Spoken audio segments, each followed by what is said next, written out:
Hi, it's Patrick Hutzel from IntensiveCareHotline.com with another quick tip for families in intensive care.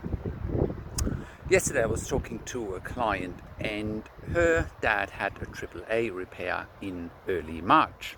Now the time of this video recording is early May. So he had a AAA repair in early March. He ended up ventilated with a tracheostomy, couldn't be weaned, and he ended up in kidney failure needing dialysis.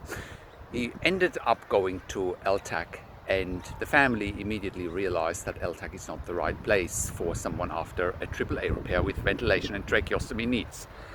You would have heard me say before in countless videos and case studies that LTACs are simply a disaster for ventilated patients with tracheostomy.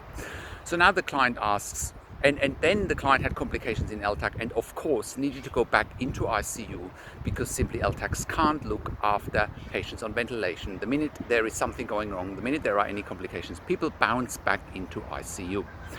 So now her dad is back in ICU, still ventilated with a tracheostomy and on dialysis, and she's asking, can her dad go home with a service like intensive care at home? And the short answer is yes, of course. Imagine you can wean your dad off the ventilator and the tracheostomy at home whilst on dialysis with a service like intensive care at home.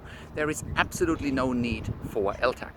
So today's tip is check out intensivecareathome.com for services, for home care services for intensive care patients, for long-term intensive care patients with ventilation and tracheostomy. So go and check out intensivecareathome.com. That's my tip for today, and I'll talk to you in a few days.